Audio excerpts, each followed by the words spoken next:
We have a child that was parents signed over their rights, and he's really suffered a lot from it. Such a sad family as far as where he lived. He lived in a garage, slept on the floor, just hungry. And one night, he just started crying. He just sat there and just cried and wailed. I mean, just wailed, missing his mom and his dad and those sponsors, and wondering why nobody wanted him.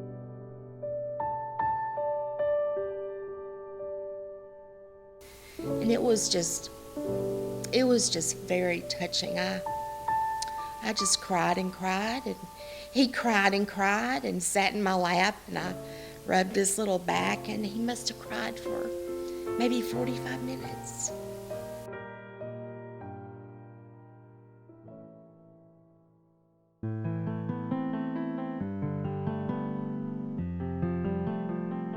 I'm the one who meets them at the front door and gets them all checked in, and we get them settled into the cottage. Something that I always hear when they come in is, "This is so cool, it's a ranch and there are horses everywhere." We also hear a lot talking about what their home was like before they came here.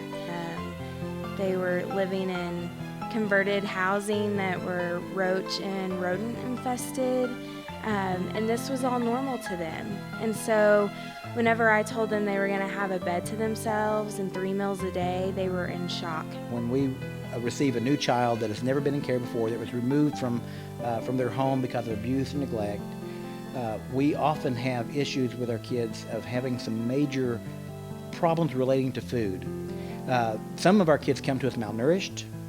Many of them come to us hungry, and almost all of them have gone periods of time where they did not know if they were going to eat that day. Going hungry.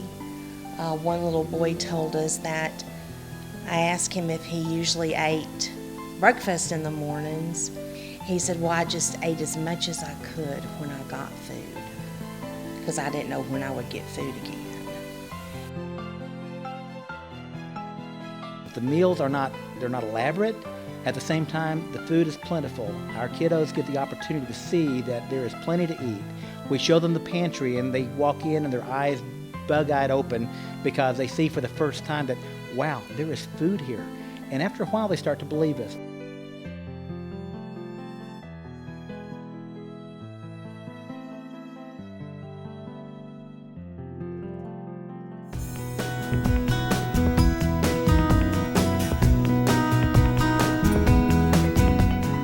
I just have such a passion for children and families, and I think I am, exactly where God wants me to be. And I love working with the children out here, and it's just, a ministry.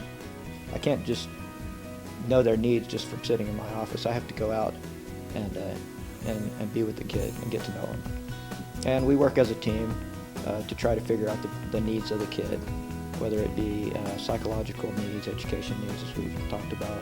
This little boy has grown into a young man now that has, he couldn't read before. On the last Thanksgiving, it makes me cry to think about it, but he had his laptop up there reading and giving a prayer and reading a prayer of thanks to the ranch for everything that they've done for him.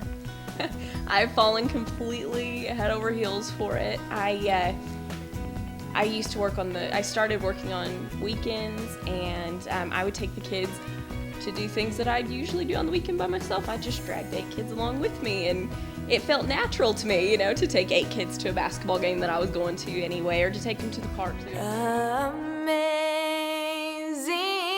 grace, how sweet. When I would take them to church, and there was even sometimes when he would get to go when I was actually preaching or teaching the Bible classes.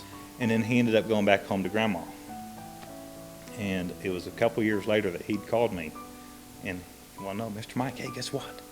I got baptized on Sunday, and I just wanted you to be the first one to know."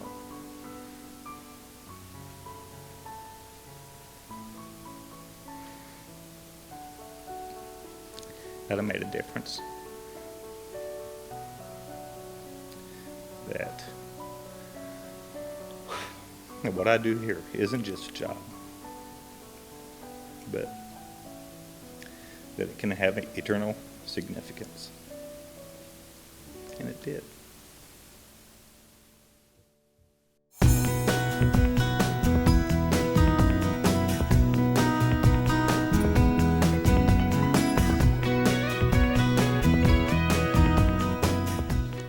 Number one, those horses are honest. Every time you're having a bad time, attitude-wise, that horse can sense that, and he's, okay, if that's how you want to be, I can be that way. 900,000-pound horse, but once you develop a little bit of trust with that horse, and he trusts you, that's real rewarding to watch him.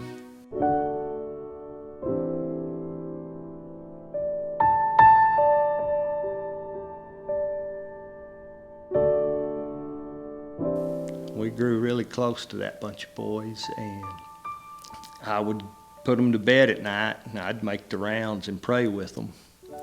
And some of the boys, they just didn't want to pray. I said, well, I'm going to pray anyway, okay?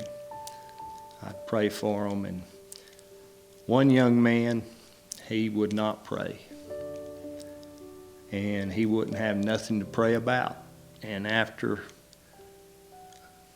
a couple of weeks, he asked if I'd pray that he got adopted and got to move in with his aunt. That became our regular prayer at night.